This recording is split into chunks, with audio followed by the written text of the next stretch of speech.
principalement sur le sujet de la féminisation des filières industrielles pour accompagner la relance avec les clusters d'entreprises.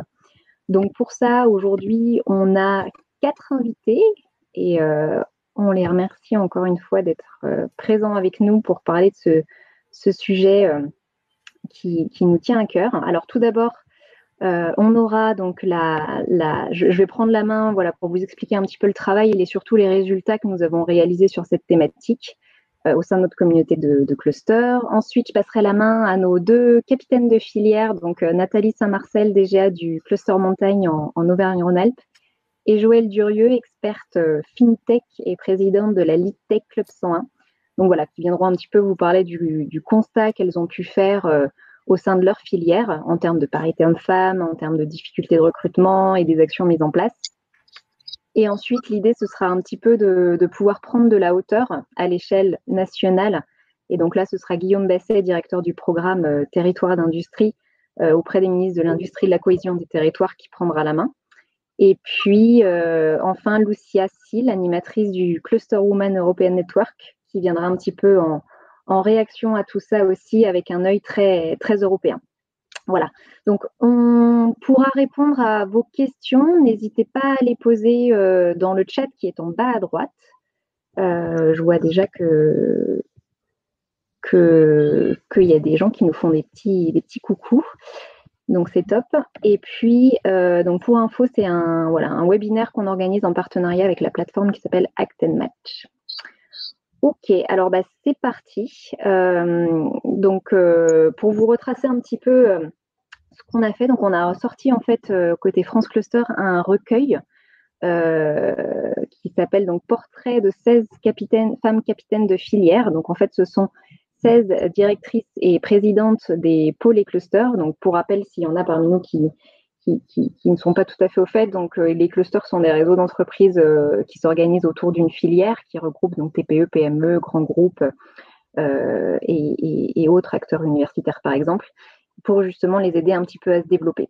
Donc en fait, à travers de ce recueil, on avait un objectif simple et clair, c'était vraiment encourager la féminisation de l'industrie. Alors pourquoi ? Parce qu'on est parti d'un paradoxe, tout simplement. En fait, on voit que la part des femmes dans les filières industrielles est plutôt faible.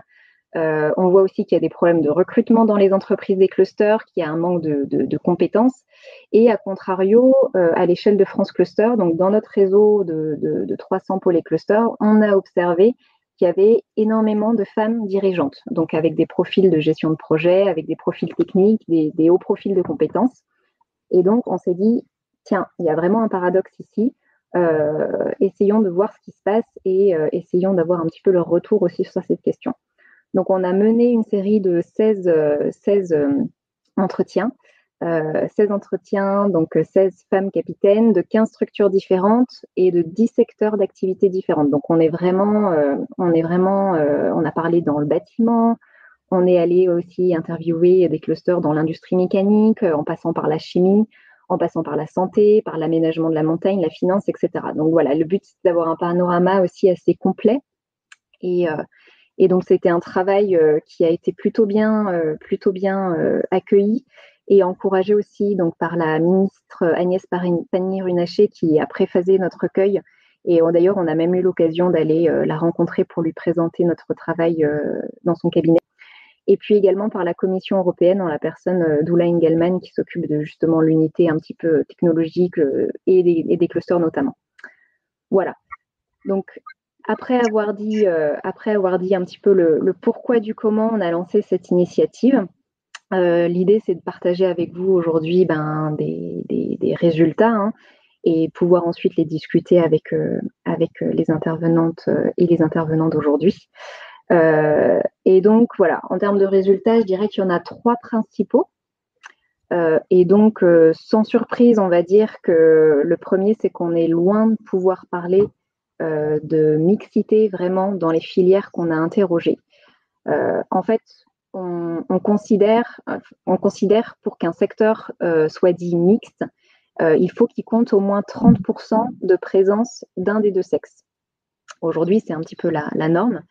Et en fait, ce que nos femmes capitaines nous ont dit dans tous les secteurs, c'est qu'il il y avait seulement de 11 à 44% des femmes qui occupent des postes salariés dans les PME industrielles de leur réseau.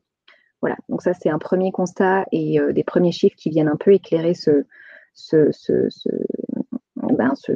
problème de parité et de non-mixité. Et ce qui est malgré tout, on va dire un peu une double peine, c'est que donc on voit qu'il y a des filières qui s'en sortent mieux que certaines. Et donc c'était l'exemple de la plasturgie composite où en fait on voit que la parité des filières est plutôt bonne. Hein. On nous a dit qu'il y avait 44% de femmes contre 56% d'hommes. Donc là, on est plutôt pas mal. Mais on se rend compte qu'il y a d'autres problèmes, et notamment dans la répartition encore très très marquée au sein des métiers. Donc en fait, ce qu'on voit, c'est que les femmes se répartissent majoritairement dans des fonctions support, donc on parle de ressources humaines, de qualité, dans l'administratif, et qu'elles sont du coup très très peu présentes dans les postes techniques, dans les postes de direction, et aussi énormément dans les postes de conseil d'administration. Et c'était le cluster Eurobiomène, donc dans la filière de la santé et des biotechnologies, qui nous disait qu'il y avait justement à peu près 10% de femmes dirigeantes, directrices dans son réseau. Directrices et présidentes, pardon. Voilà, donc ça c'était un exemple qui venait illustrer ce deuxième constat. Et puis ensuite, ce qui est ressorti également, c'est qu'il y a une question des salaires qui a été soulevée par certaines de nos femmes capitaines. Alors pas toutes, mais en tout cas, c'était le cluster Novachim dans la filière de la chimie qui nous disait qu'il existait au sein de son réseau, et d'après des études aussi qu'elle avait lues, un écart d'environ 15% entre la rémunération des femmes et celle des hommes. Voilà, troisième constat. Je vais finir par un quatrième constat et voilà, le but c'est aussi de parler des actions ensuite qui peuvent être mises en place. Mais nos femmes capitaines, quatrième constat, se sont aussi toutes interrogées et ont vraiment toutes mis l'accent sur la formation. En fait, elles s'accordent à dire qu'elles observent une certaine rareté des femmes dans les formations, que ce soit dans les études supérieures ou dans les filières techniques. Et qu'en plus de ça, on a une évolution un peu inquiétante du taux justement des femmes dans ces filières, avec du coup de vraies actions à mettre en place à ce niveau-là. Voilà, 4 constats que vous pourrez justement aller explorer un petit peu plus dans notre recueil si vous ne l'avez pas, puisqu'on vous l'enverra après ce webinaire. Et après avoir dit ça, voilà, la question qu'on peut se poser, c'est mais qu'est-ce qu'on peut faire et qu'est-ce que les clusters à leur échelle peuvent déployer également. Donc, on a pu observer qu'il y avait vraiment 4 pistes d'action en réaction à ces 4 constats. Donc, tout d'abord, par rapport à la formation, c'est vraiment rééquilibrer ce qu'on appelle la parité des diplômes, donc favoriser la présence des jeunes femmes dans les formations scientifiques et techniques. Alors, que ce soit dans l'enseignement supérieur, et là, on voit que les pôles et clusters participent, par exemple, à la création de formations techniques spécifiques à la filière, mais surtout dans les collèges et lycées. En fait, ce qu'on se dit, c'est que c'est une cible prioritaire parce que les études supérieures, c'est presque trop tard.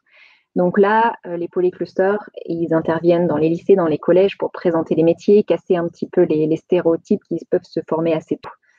Et ça, c'est très, très important. Deuxième chose, on voit que les polyclusters aussi valorisent énormément l'image de l'industrie pour changer aussi les représentations. Voilà, on sait que certaines filières ont très mauvaise presse. Voilà, quand on parle d'industrie mécanique, de plasturgie, c'est pas des choses qui peuvent attirer, et notamment les profils féminins. Donc voilà, le but c'est de communiquer, de faire ressortir le côté innovant. C'était aussi via ce recueil qu'on a montré ça, parce que nos femmes, mine de rien, capitaines, elles nous ont toutes dit mais qu'elles sont très très épanouies et que l'industrie les a accueillies, l'industrie dans laquelle elles travaillent les a accueillies à bras ouverts. Donc ça, c'était aussi très très important de souligner ça. Et puis, ils travaillent aussi sur des questions d'emploi, au travers de marques employeurs, de plateformes d'emploi, etc.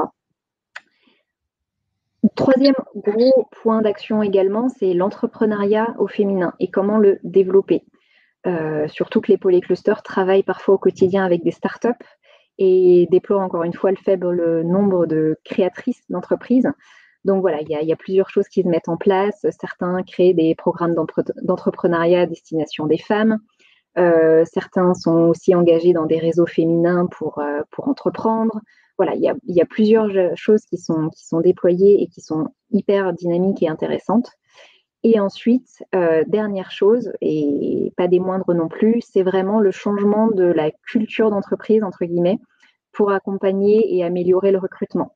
Donc en fait, ce que nos femmes capitaines nous ont dit, c'est que on voit que les choses bougent un petit peu dans certains grands groupes qui mettent en place un peu des moyens pour développer des plans de parité, par exemple.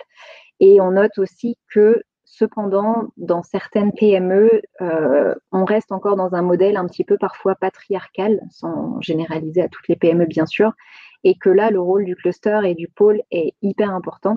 Bah déjà, pour montrer l'exemple, hein, quand on a Nathalie Saint-Marcel ou Joëlle Durieux en tant que directrice à la tête de certaines filières et qu'elles font des actions pour développer les entreprises, forcément, ça inspire. Et puis aussi, ben, c'est des sujets à aborder avec leurs adhérents. Donc, en fait, chaque parole, chaque action à titre individuel compte et peut avoir un impact énorme. Voilà. Donc, c'est un petit peu ce que nous montre ce recueil pour ma partie en tout cas France Cluster qu'on a fait. Donc, c'est voilà, très, très passionnant. Ça vient confirmer des tendances qu'on sait déjà et surtout, ça donne un petit peu aussi des pistes d'action très concrètes pour ce qui peut être fait pour la suite. Donc, sensibiliser, benchmarker, inspirer. Et donc, c'est pour ça qu'on vous invitera bien sûr à consulter ce recueil et qu'on aimerait bien sûr aussi en faire une V2 avec des nouvelles pistes d'action pour l'année prochaine. Voilà pour ma part. J'aimerais bien maintenant passer la parole à Nathalie qui va vous parler de son cluster, de sa filière et de son expérience par rapport à cette thématique parité homme-femme. Merci beaucoup, Élie. Bonjour à toutes et à tous. Donc, je suis Nathalie Saint-Marcel. Alors, moi, je suis directrice adjointe du cluster montagne. Donc, je parlerai aussi de co-direction. Cluster montagne, nous rassemblons des entreprises, des bureaux d'études, des sociétés de services qui sont liées à l'aménagement des espaces touristiques en montagne. Donc, très liés au secteur du tourisme. Ce qu'on constate dans cette industrie du tourisme, en tout cas en montagne, et je pense qu'on peut l'élargir, c'est que, alors je n'ai pas du tout de chiffres, mais en tout cas, ce sont des métiers qui sont assez féminisés. En tout cas, les femmes sont très présentes, essentiellement, comme tu l'as dit, Élise, dans les fonctions support. Dans les fonctions d'accueil, les fonctions de direction de ressources humaines, communication, marketing. Mais évidemment un peu moins dans les fonctions de direction. Et du côté plutôt en amont de la chaîne de valeur sur la filière qu'on va qualifier de plutôt industrielle, je n'ai pas de chiffres globaux sur l'emploi féminin, toutes fonctions confondues. Par contre, on avait fait un petit travail au moment de l'élaboration du guide sur le nombre de dirigeantes qu'on a dans nos bases. Donc, globalement, sur la filière de l'aménagement touristique en montagne, c'est à peu près 10%. Effectivement. Et ce qu'on a constaté, et qui d'ailleurs peut nous questionner, c'est que parmi les membres du cluster montagne, là, on monte à 15%. Alors, c'est quand même pas, c'est pas la révolution, mais on peut en tout cas on peut constater que il y a plus de femmes dirigeantes proportionnellement, qui s'engagent dans les réseaux. Alors, mon analyse, ce serait que souvent, ce sont de petites structures ou même des femmes qui travaillent de manière indépendante et qui voient peut-être plus rapidement la nécessité et l'intérêt d'être intégrées à un réseau. Mais en tout cas, voilà, c'est plutôt, en tout cas, on l'analyse de manière plutôt positive de voir que parmi nos membres, il y a un tout petit peu plus de femmes dirigeantes que globalement dans la filière. Nous, ce qui nous interroge évidemment globalement, mais peut-être encore plus dans cette filière qui est quand même très centrée sur la compréhension des attentes clients, de l'évolution des comportements, des clientèles touristiques, des évolutions sociétales par rapport aussi au réchauffement climatique, etc. C'est ce manque de diversité, bien entendu, au sein des entreprises qui la composent. Et de fait, peut-être une vision, une analyse pas assez diversifiée pour répondre à ces enjeux qui sont quand même assez, enfin qui relèvent même de défis pour la filière. Ce qu'on constate également, c'est que côté structure institutionnelle, puisque dans le tourisme comme dans d'autres structures, on a quand même beaucoup de structures support, des comités départementaux du tourisme, comités régionaux, les syndicats professionnels, etc. Là, pour le coup, la représentation féminine est beaucoup plus forte. Alors encore une fois, peut-être parce que ce sont des fonctions plus transversales, plutôt en support, qui demandent des capacités d'écoute, d'animation, d'organisation. J'ai pas une analyse plus poussée que ça, mais en tout cas, c'est un constat qu'on fait. Et pour l'illustrer, au sein même de l'équipe cluster, on est une petite équipe, on est 9 collaborateurs. Mais là, pour le coup, on a inversé les équilibres puisqu'on a 67%. Ça fait plus important que dire qu'on est 6 sur 9 à être donc des femmes au sein de l'équipe opérationnelle. Côté gouvernance, conseil d'administration, bureau, on est typiquement, et c'est facile à comprendre, on est typiquement dans cette fourchette de 10 à 15% de représentantes au sein des instances de gouvernance, donc très largement insuffisant, en tout cas, oui, de mon point de vue, très largement insuffisant, et reconnu d'ailleurs par nos administrateurs de la jante masculine qui constate parfois même parfois qui regrette le manque de représentation féminine, ce à quoi je réponds qu'il ne tient qu'à eux de faire évoluer ces proportions.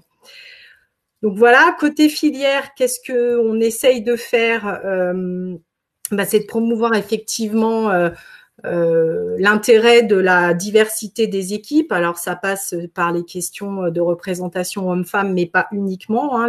On a parlé, Élise, tu as parlé de formation, tu as beaucoup parlé de formation scientifique et technique. Alors effectivement, on sait, alors j'ai plus les chiffres en tête, mais que très globalement, très majoritairement, les filles sont très présentes en bac scientifique et qu'après, bizarrement, elles s'évaporent. On ne sait pas où, enfin si on sait, mais elle s'évapore dans les filières scientifiques, écoles d'ingénieurs. Alors j'ai entendu ce matin qu'on pourrait parler d'école d'ingénierie plutôt que de continuer à parler d'école d'ingénieurs. Et c'est une question autour de l'autocensure, peut-être d'appétence pour d'autres disciplines. Plutôt côté sciences éco, sciences humaines, sciences sociales. Je ne sais pas, mais en tout cas, c'est un vrai questionnement. Pourquoi autant de filles en bac scientifique et puis qui disparaissent un petit peu après? Donc, c'est plutôt sur la diversité qu'on essaye de travailler. Nous, on n'a pas énormément d'actions, en tout cas, pour valoriser l'emploi féminin et peut-être inciter les entreprises à travailler là-dessus. Globalement, dans la filière montagne, on a des difficultés de recrutement, comme dans plein d'autres filières économiques, plutôt à caractère ingénierie et industrie. Donc, on valorise la preuve par l'exemple, des témoignages métiers, des témoignages sur des fonctions, à la fois les fonctions support, mais aussi des fonctions un peu plus techniques. Et comme tu l'as dit, effectivement, Élise, on intervient aussi beaucoup dans les écoles. Effectivement, dès le collège, même si c'est pas évident d'avoir un niveau d'écoute auprès des plus jeunes, mais pas mal dans les lycées aussi sur les opportunités dans la filière montagne et puis bien sûr derrière dans l'enseignement supérieur. Voilà, côté cluster, en tout cas côté filière. Et puis, au sein de notre propre structure, encore une fois, on est plutôt sur la mise en avant de la complémentarité et de la diversité des profils, que ce soit en termes de genre, d'âge, de formation, de parcours professionnel. Et le meilleur exemple, en fait, c'est notre binôme de co-direction, parce que j'ai dit que je suis plutôt co-capitaine que capitaine. Donc avec mon collègue depuis une dizaine d'années, on co-dirige le cluster montagne, et je pense vraiment et j'affirme que déjà la co-direction, c'est vraiment un mode d'organisation qui est extrêmement enrichissant et particulièrement efficace. Et puis, on a aussi misé là-dessus, et les entreprises ont misé là-dessus parce que, encore une fois, des parcours et des expériences bien différents et très complémentaires. Cluster Montagne était une approche assez innovante pour la filière, puisqu'il n'y avait pas de structuration avant la création du cluster dans sa forme actuelle en 2012. Et ce binôme de direction était aussi une forme d'innovation, puisqu'on le retrouve assez peu, en tout cas à ma connaissance, dans les pôles et clusters que je connais bien dans la région Auvergne-Rhône-Alpes. Il n'y en a quasiment pas de binôme de direction. Il n'y en a pas beaucoup dans les entreprises, mais ça commence à se développer. Alors des binômes ou des équipes de co-direction. Et là, on voit bien que l'équilibre homme-femme, il est un peu plus simple à mettre en place et particulièrement efficace. Voilà, je voulais terminer sur cette note plus spécifique au cluster montagne en particulier.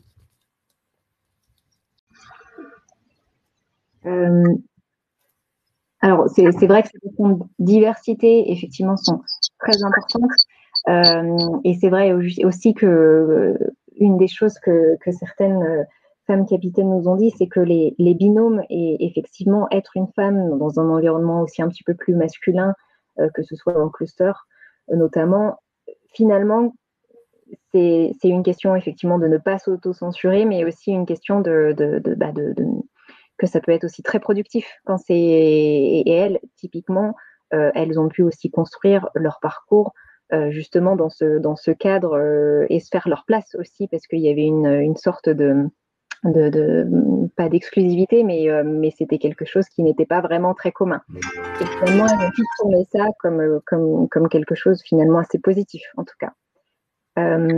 Ok, bah merci. Est-ce que Joël, je te laisse prendre la main, réactiver ta caméra pour nous parler côté finance, qu'est-ce que ça donne? Merci Élise.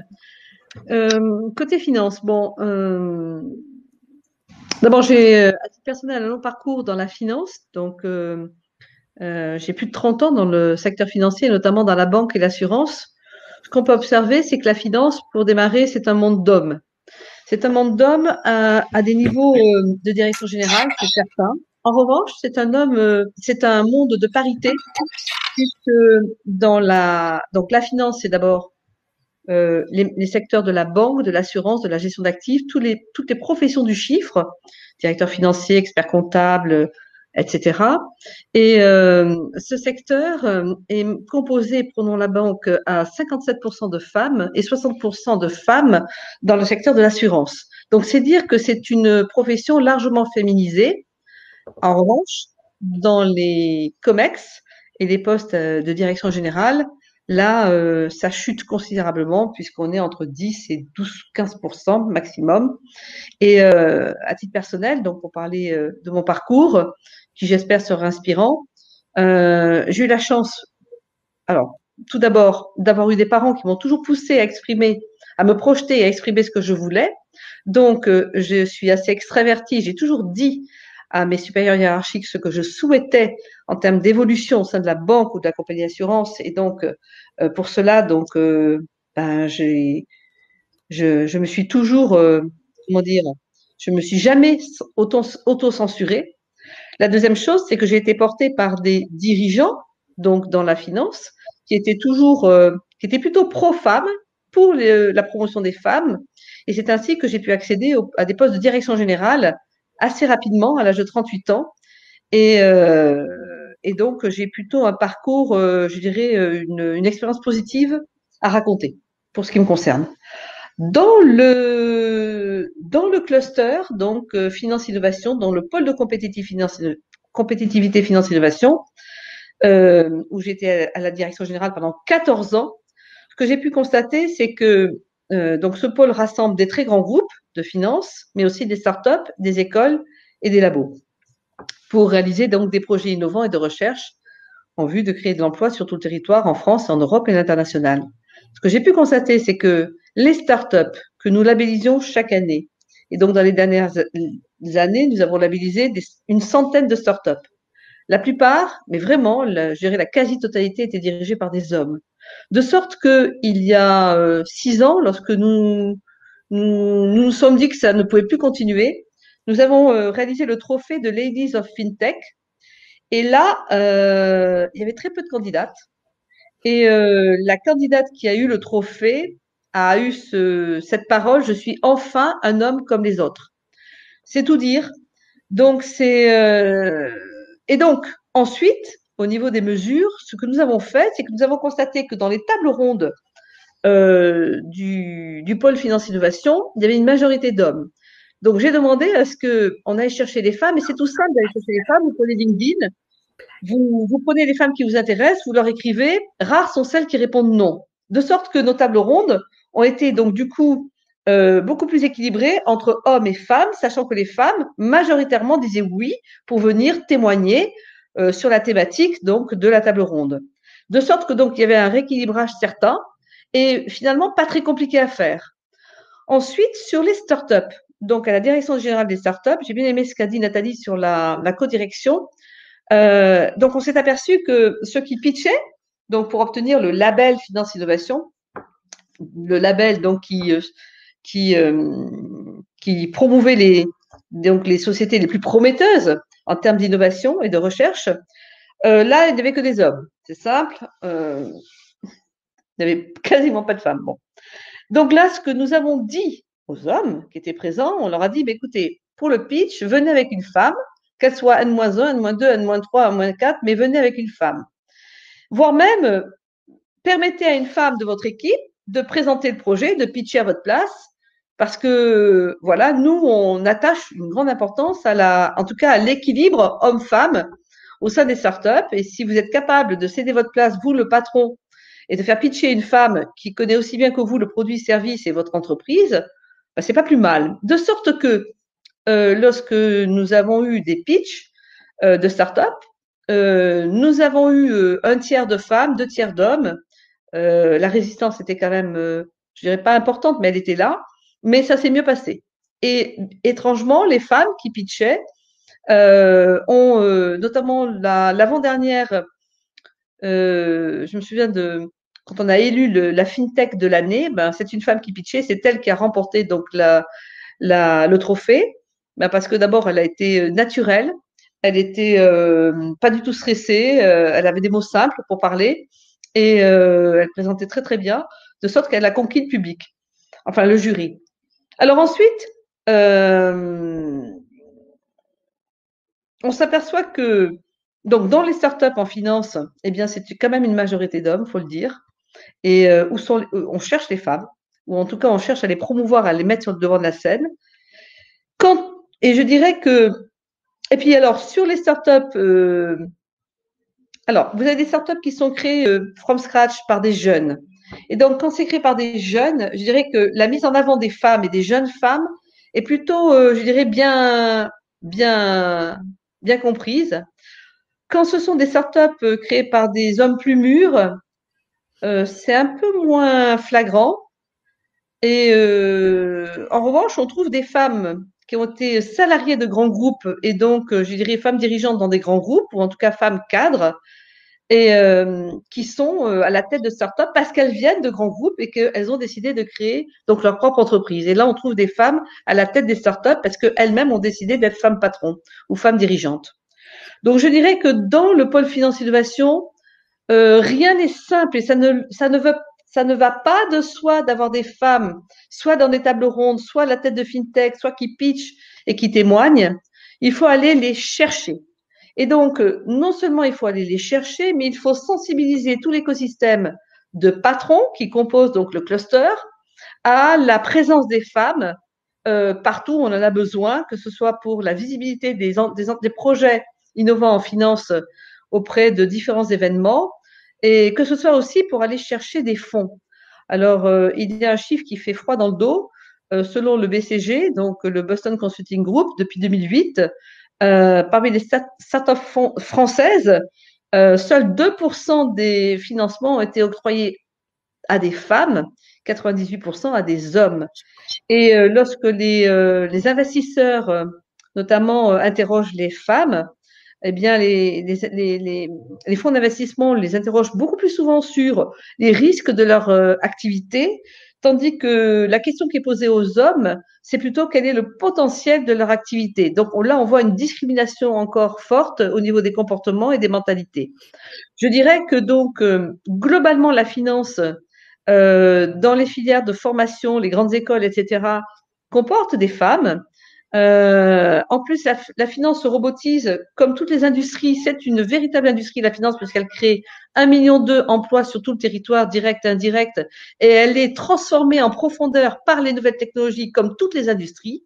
Et donc, nous avons besoin de femmes à la fois qui maîtrisent les algorithmes et donc les maths, et de femmes qui maîtrisent les outils digitaux pour pouvoir transformer de l'intérieur cette entreprise et imaginer les produits et services de demain à l'image des femmes et de toute la population française et de la diversité des françaises.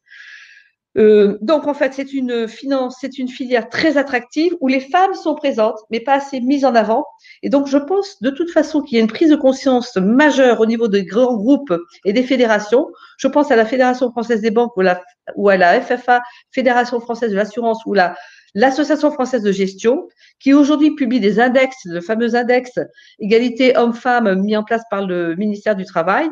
Et là, vous voyez dans les index sur 100 la note qui est attribuée à ces entreprises, et on voit bien qu'il y a une large amélioration des entreprises financières françaises dans l'atteinte des 100, de la note 100 sur 100.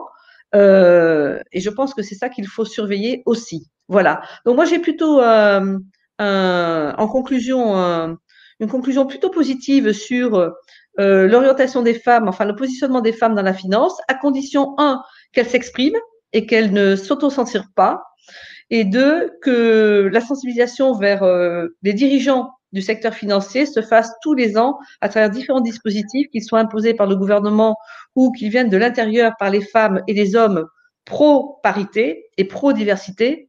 Et c'est l'affaire de tous. Voilà. Merci Joël. On voit que tu mènes ça d'une main de fer, notamment pour faire la place aux femmes ou pour laisser la place justement aussi aux femmes dans ces programmes un peu d'entrepreneuriat. C'est hyper important et super. Alors justement, on parle aussi un petit peu de beaucoup de relance industrielle en ce moment, et on sait que justement les enjeux sont aussi énormes pour les entreprises qui ont besoin de compétences et de force vive un petit peu pour répondre à tout ça. À l'échelle du gouvernement, Guillaume Basset, qu'est-ce que vous pourriez nous dire quelques petits mots? Alors justement, il y a aussi les programmes territoires d'industrie que porte le ministère de la Cohésion des territoires, qui est en cours de développement. Est-ce qu'il y a des choses un petit peu qui vont dans le sens de nos deux précédents témoignages? Bonjour à tous. Désolé, j'avais des problèmes de son, donc j'espère que ça n'a pas perturbé le webinaire. Dire que j'ai vraiment été passionné des témoignages de Joël. Si on remet un petit peu en perspective les échanges de ce matin avec les débats en cours, hein, notamment sur la relocalisation, sur la reconquête industrielle, c'est au cœur des débats d'aujourd'hui. Le premier sujet, c'est qu'effectivement l'industrie on ne pourra pas mener de véritable politique de relocalisation, de réindustrialisation sans les femmes. Je regardais ce matin quelques chiffres. Aujourd'hui, on a toujours 50 000 emplois non pourvus dans l'industrie. Et donc, pour dire les choses assez simplement… Je ne sais pas si tu m'entends. Est-ce que je pourrais continuer s'il y a des problèmes avec Guillaume?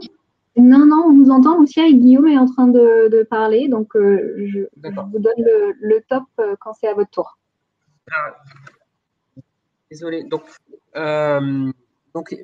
premier sujet, c'est effectivement, il y a un enjeu de développement industriel, 50 000 emplois non pourvus, et donc aujourd'hui des femmes qui restent aux portes de nos usines, un enjeu de performance industrielle.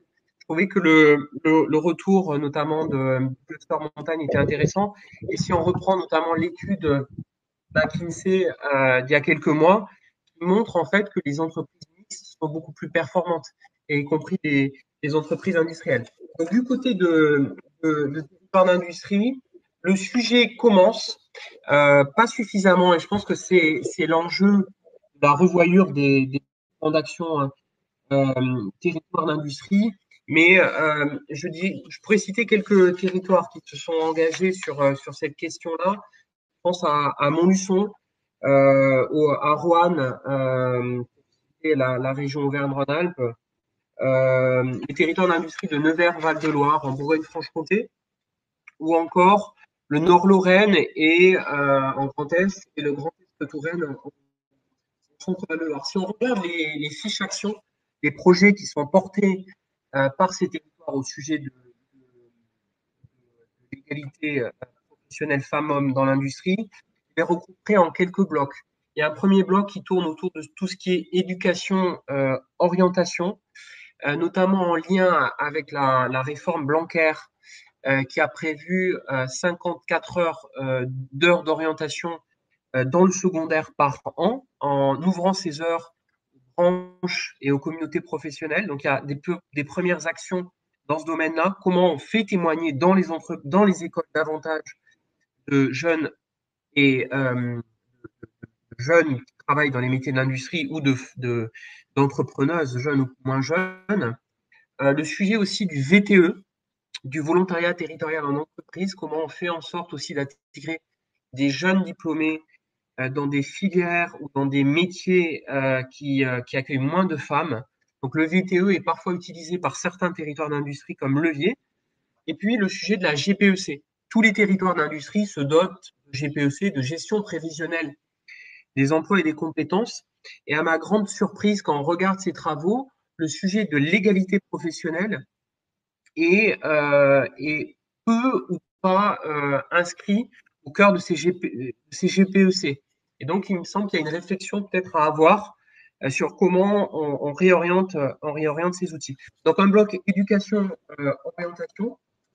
Donc, je peux citer par exemple des initiatives comme Classe en entreprise, portée par exemple par l'UIMM, où des entreprises accueillent pendant 3 jours des jeunes et leurs enseignants dans l'entreprise, où les enseignants continuent à délivrer leurs cours, mais en même temps, les jeunes aussi ont des sessions dans l'entreprise de découverte des métiers. Je trouve que l'initiative est à encourager.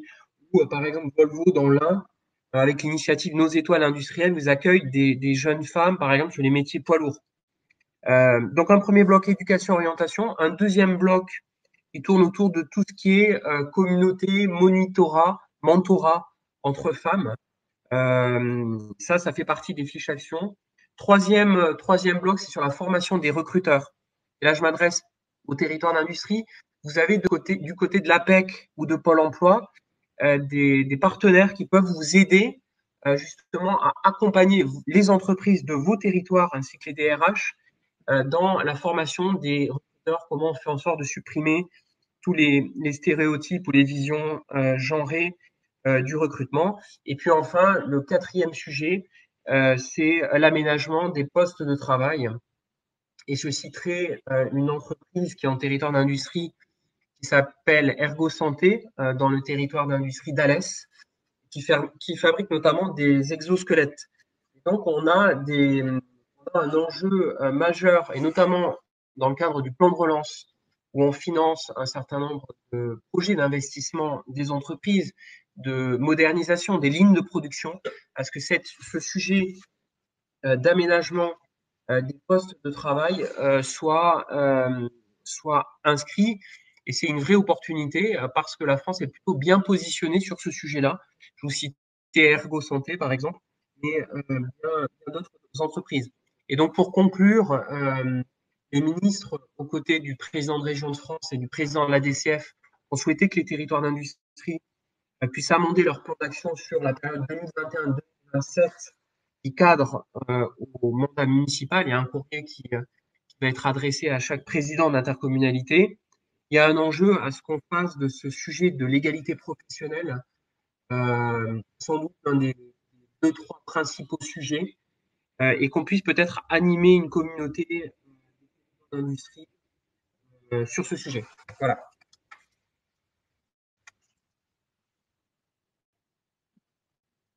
Oui, alors merci Guillaume pour cette intervention et pour ce qui est fait justement à une échelle un peu plus nationale. Lucia, ce sera à vous maintenant pour nous parler côté Europe. Comment est-ce que cette thématique est également incluse? Est-ce que vous pouvez activer micro et caméra? C'est tout bon. Vous pouvez y aller. D'accord, parce que moi, je n'entends rien, donc j'ai l'impression de voler dans le noir, mais très heureuse d'être aujourd'hui avec vous dans ce webinaire.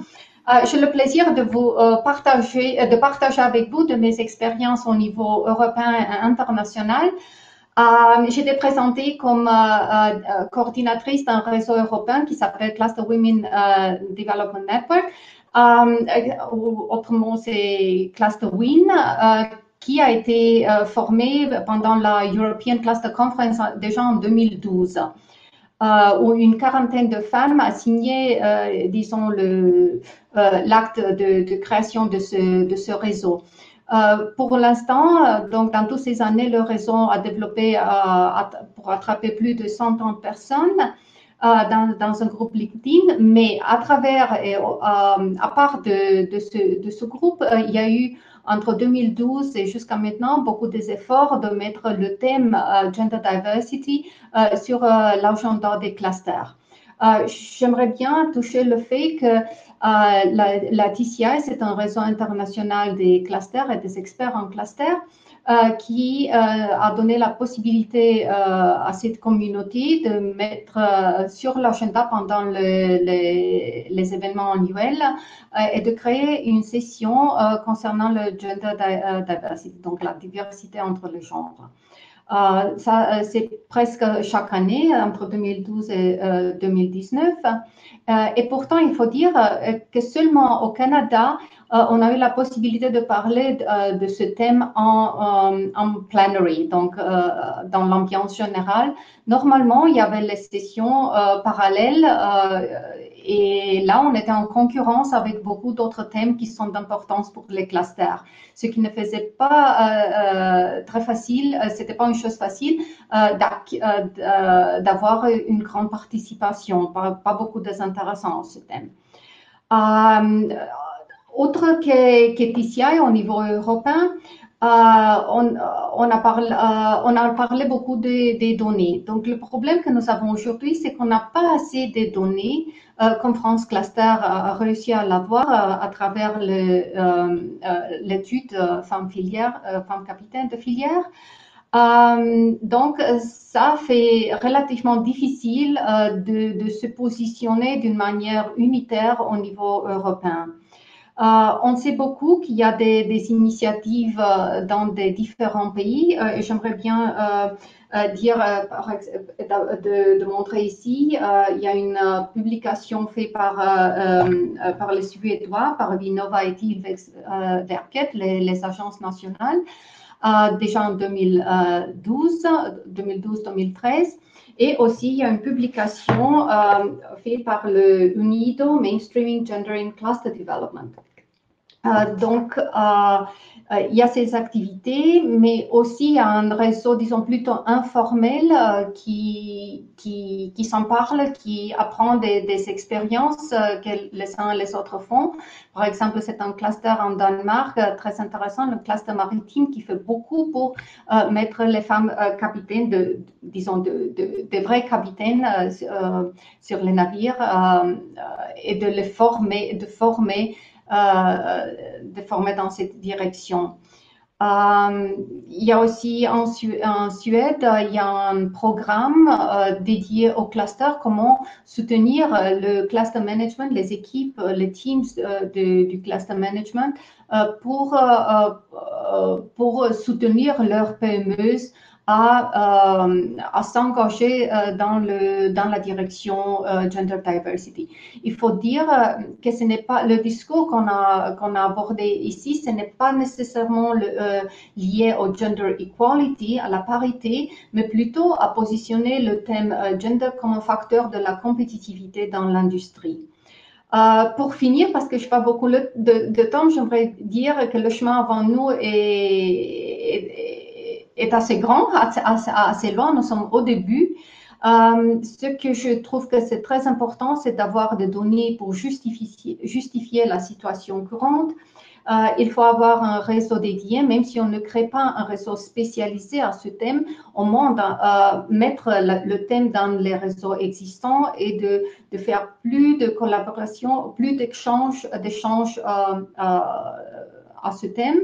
Il y a aussi des projets européens, je sais quelques projets en Erasmus+, qui abordent ce thème d'une manière collaboratrice. Il faut avoir des témoignages, plus de témoignages que nous avons, mieux que ça soit. Et aussi, je souligne à tout ce que mes locuteurs ont dit, qu'il faut avoir cette mix, ce mélange entre hommes et femmes quand on aborde ce sujet. Et peut-être lancer maintenant une pensée qui pourrait être fructifiée dans l'avenir, surtout quand on parle de financement des clusters, financement de PME à travers les projets de collaboration. Peut-être qu'une condition d'accéder le funding, c'est de prendre en considération la dimension genre, la dimension femme. Je donne un exemple. Au Canada, les grands programmes de cluster ont des critères concernant la parité de genre. Et aussi, par exemple, en Autriche, il y a certains programmes où le taux de financement est différent s'il y a une femme directrice qui soumet un projet pour l'application. Donc, en faisant maintenant... je crois que j'ai utilisé mon temps alloqué, mais j'aimerais très bien continuer le dialogue et surtout un grand bravo à France Cluster d'avoir initié ce thème d'une manière très structurée au niveau européen et espérons que nous pouvons continuer le dialogue aussi au niveau européen.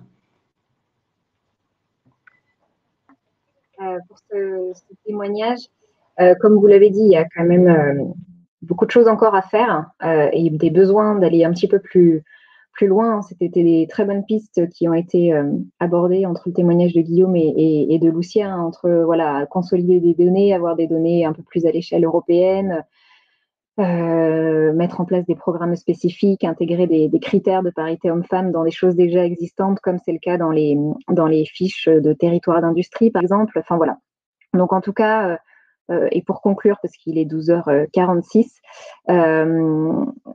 et puis je vois qu'il y a une question après, Guillaume, j'en profite, si vous pouvez préparer la réponse à la question qui a été posée sur le programme VTE. Et donc du coup, pour conclure, voilà, l'idée, on est très heureux d'avoir réalisé cette première étape, un petit peu de sensibilisation, de constat, d'inspiration, de benchmark. Il y a des initiatives naissantes et intéressantes qui existent déjà chez les pôles et clusters. Et voilà, le but, ce serait maintenant d'aller un petit peu plus loin, encourager vraiment des vrais plans d'action pour soutenir la féminisation des filières. Et donc, on est aujourd'hui, nous, en recherche de partenaires pour pouvoir monter ces actions et soutenir ces actions. Donc voilà, vous recevrez de toute façon après le webinaire, comme promis tout à l'heure, le recueil pour que vous puissiez vous plonger dedans si ça vous intéresse. Et puis également un dossier partenaire, si ça vous intéresse également. Moi, je resterai à disposition. Et puis, j'en profite. Est-ce que Guillaume, si vous êtes encore là, vous pouvez peut-être repréciser pour répondre à la question, à qui s'adresse le VTE? Comment est-ce qu'on peut présenter cet outil avant de terminer ce webinaire?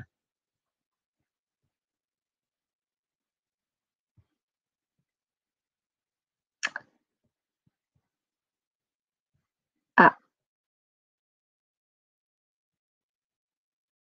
Est-ce que c'est un problème de son? Visiblement. Si on n'arrive pas à avoir la réponse de Guillaume, on vous fera la réponse dans le mail qu'on vous enverra avec le dossier. Donc, pas de souci. Volontariat territorial des entreprises, ouais. On apportera un peu plus de précision par rapport à tout ça dans le mail. En tout cas, il est 12h48. Merci à tous pour votre participation. Et on vous souhaite une très bonne journée. Et puis à vos mails pour recevoir les dossiers que j'ai mentionnés tout à l'heure. Merci à tous, très bonne journée.